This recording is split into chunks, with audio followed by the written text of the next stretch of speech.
ሰላም ጤና ይስጥልኝ አድማጭና ተከታታዮች ዕለታዊና አዳዲስ መረጃዎችን ይዤላችሁ መጥቻለሁ። ጽንፈኛ ቡድኑ አመራርና አባላት በሰላማዊ መንገድ እጅ ሰጠዋል። እንዲሁም በአዲስ አበባና በአስመራ መካከል ያለው ግንኙነት እጅግ አሳሳቢ ደረጃ ላይ መድረሱንና ሁለቱ ሀገራት ወደ ለየለት ወታደራዊ ግጭት ሊያመሩ የሚችሉበት እድል እየሰፋ መምጣቱን አንድ አዲስ የምርምር ዘገባ አመልክቷል። እንዲሁም ጎንደር ላይ ጽንፈኛ ቡድኑ የለየለት የእርስ በርስ እልቂት ውስጥ መግባቱንም የደረሰን መረጃ አለ። በዝርዝር የምናየው ነው የሚሆነው። ወደ ዝርዝር መረጃው እንለፍ። በሰላማዊ ሕዝብ ላይ ኬላ በመዘርጋትና ንጹሃንን በመዝረፍ የሚታወቀው ይህ የጥፋት ኃይል ዛሬ የጥቅም ግጭት አንቆት እርስ በራሱ ደም መቃባቱን መጀመሩ ተሰምቷል። ወደ አንድ መጠናል የሚለው የውሸት ፕሮፓጋንዳቸው መሬት ላይ ባለው እውነታ ተገፎ የጎጥና የመንደር ክፍፍሉ የለየለት የእርስ በርስ መረሻሸን ደረጃ ላይም ደርሷል። የዚህ የጥፋት ድራማ ተዋናዮች የሆኑት ሳሙኤል ባለድልና አበበ መልኬ የየራሳቸውን ጎራ ይዘው የጀመሩት የደርቢ ጨዋታ የአማራ ንጹሃን ደም እያፋሰሰና የቡድኑን የውስጥ ሽኩቻ አደባባይ እያሰጠው ይገኛል። በሳሙኤል ባለድል ቀጥተኛ ትዕዛዝና በጌታቸው አዱኛ አስፈጻሚነት የካቲት 10 ቀን ምሽት 10 ሰዓት ላይ የአበበ መልኬ ተከታዮች በጅምላ መረሸናቸው የቡድኑን አረመኔነት ዳግም አረጋግጧል። ሳሙኤል ባለድል ከኔ ውጭ ማንም ቀማኛ የለም በሚል እብሪት በተለይም ከወሎና ከሸዋ የመጡ አባላትን ለይቶ በማጥቃት ላይ እንደሚገኝም የደረሱን መረጃዎች ይጠቁማሉ።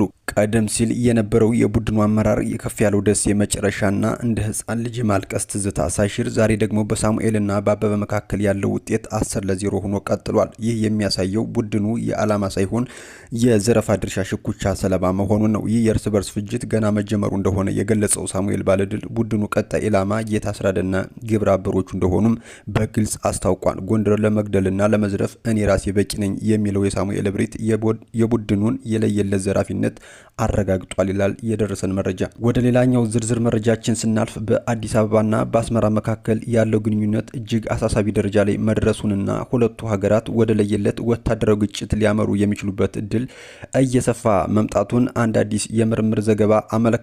ተመራማሪው ማህደር ነቢሱ ያወጣው ትንታኔ በቀጠናው እየታየ ያለው ወታደራዊ መነቃቃትና የኃይል አሰላለፍ ለሰላም የሚሰጠው እድል እየጠበበ መሆኑን ያሳያል። እንደ ዘገባው ትንታኔ ለወቅታዊ ቀውስ መባባስ ዋናነት እንደ ምክንያት የተጠቀሰው ባለፈው ወር መጨረሻ ላይ የህወሓት ታጣቂዎች የከፈቱት ጥቃት ነው። ምንም እንኳን ጥቃቱ በኢትዮጵያ መከላከያ ሰራዊት ቢመክንም ክስተቱ ግን የቀጠናውን ስትራቴጂካዊ ሁኔታ ቀይሮታል። ህወሓት በአሁኑ ወቅት የነበረውን የሰው ኃይልና የህዝብ ድጋፍ በማጣቱ ህልውናውን ለማስቀጠል በኤርትራ መንግስት ላይ ጥገኝነት እየጨመረ መምጣቱም በምርምሩ ተጠቅሷል። በዚህ ጽምዶ የተሰኘው በኤርትራና በህወሓትና በአማራ ክልል በሚንቀሳቀሱ ሃይማኖት ታጣቂዎች መካከል የተፈጠረው ያልተጠበቀ ጥምረት የኢትዮጵያን የውስጥ ደህንነትና ሉዓላዊነት አደጋ ላይ የሚጥል ሆኖ መገኘቱም ተመላክቷል። በኢትዮጵያ ግዛት የሳተላይት ምስሎችና የመሬት ላይ መረጃዎች ዋቢ ያደረገው ምርምር የኤርትራ ጦር ቀደም ሲል ከነበረበት ይዞታ አልፎ ወደ ኢትዮጵያ ግዛት ዘልቆ መግባቱን ገልጿል። በአንዳንድ መረጃዎች መሰረት የኤርትራ ወታደሮች እስከ መቀሌ አካባቢ ድረስ መድረሳቸው የተመለከተ ሲሆን ይህም የኢትዮጵያ መንግስት የውጭ ጉዳይ ሚኒስትር ለኤርትራ አቻቸው የቅሬታ ደብዳቤ እንዲልኩ አድርጓቸዋል። አስመራ በይፋ የቀረበባትን ክስ ብታስተባብልም በተግባር ግን በኢትዮጵያ ግዛት ውስጥ ያላት ተጽዕኖ እየሰፋ መሄዱንም ተገልጿል። የኢትዮጵያ መንግስት የሰሜኑን ጦርነት ተከትሎ መከላከያ ሰራዊቱን በዘመናዊ መሳሪያዎችና በሰው ኃይል በከፍተኛ ደረጃ ቢገነባም ይህ ወታደራዊ አቅም የኤርትራን ጣልቃ ገብነት ለመግታት አለመቻሉ በምርምሩም ተተንትኗል። ይልቁንም አስመራ በውክልና ታጣቂዎች አማካኝነት ግጭትን ለመቀስቀስ ያላት ፍላጎት መጨመሩ የመከላከል ስትራቴጂው ውጤታማ እንዳይሆንም አድርጎታል ነው የተባለው። ግጭቱ ከተቀሰቀሰ ኢትዮጵያ በተለያዩ አቅጣጫዎች ማለትም ከኤርትራ ጦር ከህወሓትና ከፋኖ ታጣቂ ጋር በተመሳሳይ ጊዜ ልትጋፈጥ የምትችልበት ስጋት አለ። ከዚህም ባለፈ እንደ ሱዳንና ግብጽ ያሉ የውጭ ኃይሎችን በራሳቸው ስትራቴጂካዊ ፍላጎት ምክንያት በጦርነት ውስጥ ጣልቃ ሊገቡ እንደሚችሉና ይህም ሁኔታው ወደ ቀጠናዊ ጦርነት ሊቀየር እንደሚችል ተመራማሪዎች ያስጠነቅቃሉ። ለዚህ አሳሳቢ ችግር መፍትሄ ለመስጠት ግልጽ የሆነ ገለልተኛ አሸማጋይ አለመኖሩ ሌላኛው ፈተና ነው። እንደ ሳውዲ አረቢያ፣ ቱርክና የተባበሩት አረብ ኤሚሬትስ ያሉ ሀገራት በቀጠናው የራሳቸውን ጥቅም ትስስር ስላላቸው ገለልተኛ ሆነው ለመደራደር ይቸገራሉ። የአፍሪካ ህብረትና የተባበሩት መንግስታት ድርጅትም በጉዳዩ ላይ ያላቸው ተጽዕኖ እየቀነሰ መምጣቱም ለሰላም ያለው ተስፋ ይበልጥ አጥብቦታልም ተብሏል። በመጨረሻም ጽንፈኛ ቡድኑ አመራርና አባላት በሰላም መንገድ እጅ ሰጠዋል። በደራ፣ በወገዲ፣ በሸበል በረንታ፣ በአባይ ዳር መገናኛዎች ዙሪያ ባለፈው ሳምንት በተካሄደው የተቀናጀ ኦፕሬሽን ተበታትኖ የነበረው ራሱን በተለያየ ስያሜ የሚጠራው የታጣቂ ቡድን አመራርና አባላት በሰላም እጅ ሰጥተዋል። በዕለቱ የ6ኛ እዝ አዛዥ ሜጀር ጄኔራል ብርሃኑ ጥላሁን ጨምሮ የወረዳው የስራ ኃላፊዎች፣ የሰራዊቱ ከፍተኛ አመራሮችና የሃይማኖት አባቶች፣